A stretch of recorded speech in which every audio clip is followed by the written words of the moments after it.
લાખ સુધી પહોંચાડવાનું છે। હવે ડ્રાઈવરો અને કંડક્ટરની ભરતીની કામગીરી ઝડપથી ચાલી રહી છે। જેવી ડ્રાઈવર અને કંડક્ટરની ભરતી પૂર્ણ થશે આપણે હજી ખૂબ મોટા કનેક્શનો વધારવાના છે। આને આ જ વ્યવસ્થામાં જો તમે સૌ લોકો બસ સ્ટેશન સાફ રાખશો, બસો સાફ રાખશો, તો વધારે પેસેન્જરો તમારી બસની અંદર આવશે અને વધારે પેસેન્જર જો બસની અંદર આવશે તો એસટીને નુકસાન થતું અટકશે અને નફો વધશે। નફો વધશે તો કોને ફાયદો થશે? એસટીના સંભળાતું નથી તો કર્મચારીઓને ફાયદો થાય એવું કંઈ કરવું જોઈએ કે ના કરવું જોઈએ આપણે? તો મારી આપ સૌને અપીલ છે કે આ દિશામાં આપણે સૌ લોકો આ કામગીરીને આગળ વધારીશું। કાલે મુખ્યમંત્રી શ્રી ભૂપેન્દ્રભાઈ પટેલના માર્ગદર્શન ગુજરાતના નાગરિકો માટે 20 નવી હાઈટેક વોલ્વો બસની શરૂઆત કરી।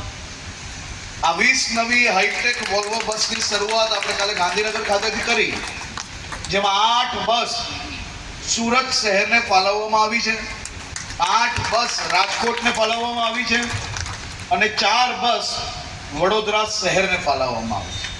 આ 20 હાઈટેક બસો દ્વારા આપ સૌ લોકો આપણા પરિવાર જોડે આ નવરાત્રીનો તહેવાર, દિવાળીના તહેવારે પોતે બધા જ પોતપોતાના ગામ તરફ જવા માટે આ વોલ્વો બસનો ઉપયોગ કરી શકશો। આ વોલ્વો બસની અંદર ટીવીની વ્યવસ્થા, જે આગ લાગે તો જે સબમરીનની અંદર જે ટેકનોલોજીનો ઉપયોગ થાય એ પ્રકારે પાણીની ટેન્ક અને ટેન્ક જોડે આખા બસની અંદર સ્પ્રિંકલ આપવામાં આવ્યા છે, જેના કારણે લોકોની સેફટી એની અંદર વધી શકે।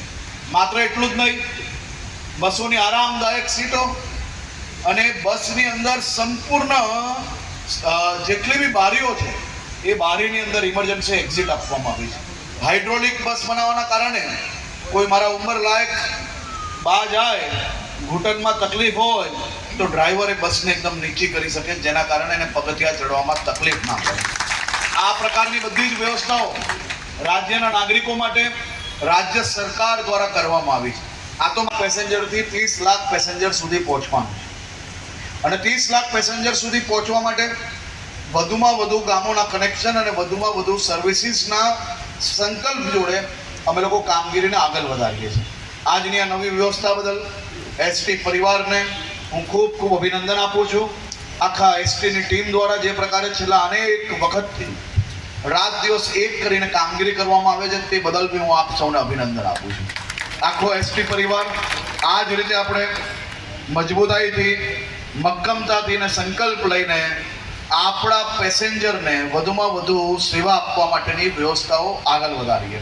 આ બસની જે વ્યવસ્થાઓ કરી છે, આ ડેપો અને બસ સ્ટેશનમાં આજે જેવું છે એવું 2-5 વર્ષ પછી બી રહે તેવી આપ સૌ લોકોને શુભકામનાઓ।